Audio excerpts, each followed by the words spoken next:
The off-season is done, winter training is over, the shiny new race bikes are prepped and it's time to race.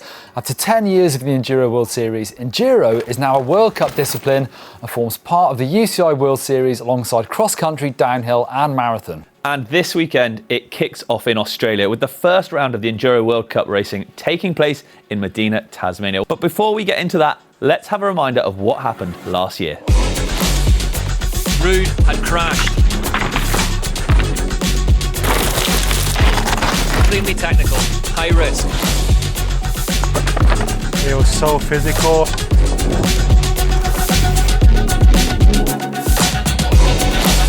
Pretty flat out, eh?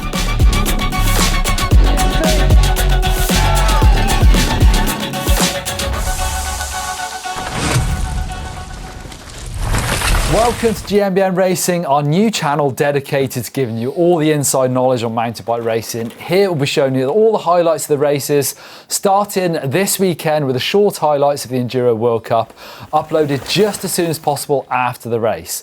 Then follows a racing news show where I'll be in the studio breaking down the race to see exactly what happened. Don't worry, longer highlights of the Enduro racing will come later in the week, and then we are off. Back-to-back weekends of racing with round 2 in Derby, Tasmania next weekend. Rich, before we get into this weekend, as exciting as it is, let's talk about last year.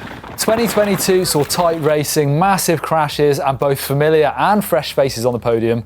Racing began on the tight and twisty trails of the Tweed Valley, Scotland, with Richie Rude winning the men's and Ella Connolly taking the win on home turf. It turned out to be a surprisingly dry affair, with dusty conditions compared to the previous years.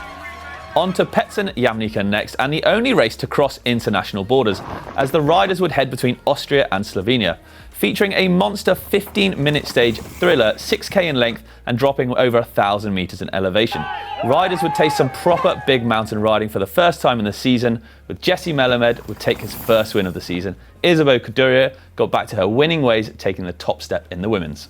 With epic stages set against a stunning backdrop of the Dolomites, riders will be looking forward to returning to Val di Fassa, Italy in 23. Richie Rude and Isabeau Corderio took the wins here last year, but will they have the same luck this year? Round 4 crossed the pond to the mountain bike mecca of Whistler, where Jesse Melamed and Hattie Harnden won after 40 minutes of racing on the long, rough and brutal trails of the bike park. The race circus then headed across the border and the continent for round 5 in Burke, Virginia, USA, a few states over from Richie Rude's hometown of Redding, Connecticut. Spurred on by the home crowd, he took the win with Hattie Harnden, using her momentum from Whistler to take home another gold medal. Round 6 stayed in the US of A and headed north to Sugarloaf, Maine. Rude unfortunately lost the home field advantage after a couple of crashes, and Canadian Jesse Melamed took the top step once again, causing the fight for the overall to heat up even further. In the women's, Corderia took her 3rd win of the season in emphatic fashion. It was back to Europe and the Alps for round 7 at Crans, Montana. Racers rode everything from high altitude single track to high speed bike park, this lift assisted venue. Jack Moyer took his first win of the season here, and Corderia took home another win in the women's. The final round of racing took place in the French Pyrenees at Ludenvielle, where Alex Rudeau of the Commensal Enduro project took his first ever Enduro win, and Morgan Schott topped off a consistent season with a win over Isabeau. Finally then, it was time for the Trophy of Nations, held in the homeland of Enduro, Finale Ligure, a slightly different format where teams of 3 riders race for their home country. 22 saw the dynamic New Zealand team of Charlie Murray, Eddie Masters and Matt Walker taking the win in men's, and the French team of Melanie Poujan, Morgan Shah and Isabeau Corderia taking the top step in the women's. The overall standings at the end of last year reflected on an incredible show of consistency and excellent riding from Isabeau Corderia, only dropping out the top 5 at one of the 8 rounds with the 7th place finish. Second place went to the French compatriot Morgan Shah, with another consistent ride only placing lower than 3rd at 2 events. British rider Hattie Harnden took 3rd place overall, despite a puncture in Petsen Jamnica resulting in 34th place and missing Sugarloaf entirely due to a broken elbow. In the men's, Canadian Jesse Melamed showed good form throughout the season to take the overall. His lowest ranking of 8th caused by a massive but spectacular crash at Crans, Montana.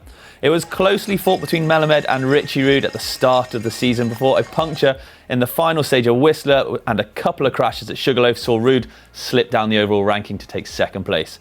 22 also saw a return to form for Belgium rider Martin Mays, rounding off the podium in 3rd place at the end of the season.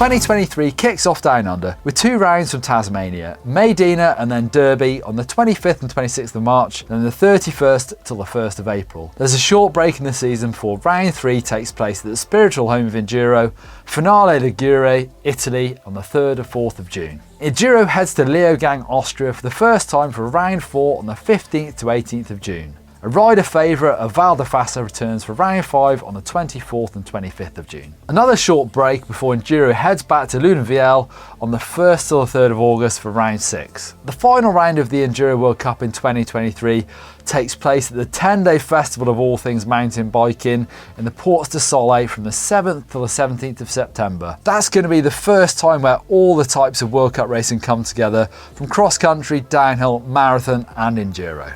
Racing kicks off this weekend with 2 rounds down under in Tasmania. The first this weekend in Medina and then on to Derby next weekend. Yeah, a true rider favourite as well, having won Trail of the Year twice in 17 and 19. Can they make it a hat-trick?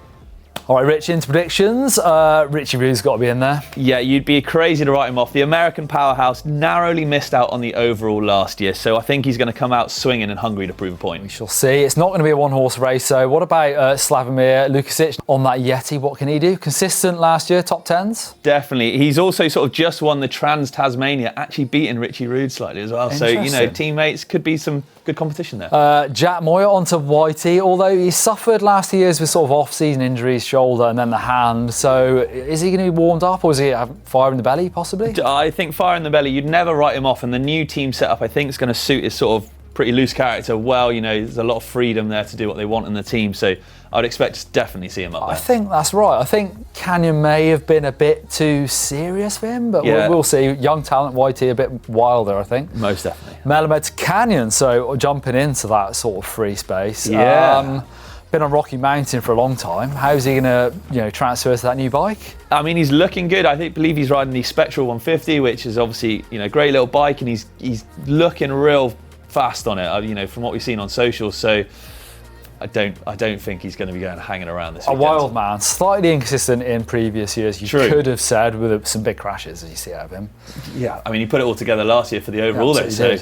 Yeah, Kevin Gell, the Frenchman riding for Specialized, knocking on the door of a win after a strong 2022 and a third at Crans Montana. Yeah, it's an interesting one because Kevin's always been there. He's got the fitness, he's got the skills, but sometimes I just feel that maybe he's not got that last little bit to push him over the edge and get him to that top step. But I think this year, with a strong off season, he's going to be firing on all cylinders. I think one of my favourite riders there, Martin Mays, kind of had a good comeback season after quite a slow 2021. 2022 was good for him. He's on that Orbea Rallon. I think that suits him, so I'd expect him to be there as well. 100%. So, interesting fact, he finished the last season off with 3 second places in a row. Wow. I mean, if that's not motivation to come back and try and, open with a win. Get another second place? No, let's hope not. We'll have to wait and see.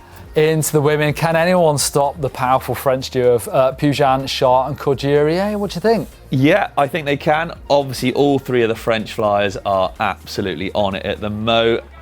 They're a tough trio to beat, especially Isabeau, very consistent. Melanie Pujan had a bit of an off year last year, but I think this year, new team, she's on the Folger factory team, so definitely moving from mixing it up. A BH to a Folger bike. So we're not probably so, we don't know them that well, but it seemed to work for her in the past. Yeah, big brand in Europe, so it'll be interesting to see how she gets on that factory team. Yeah, Brits are also coming in strong.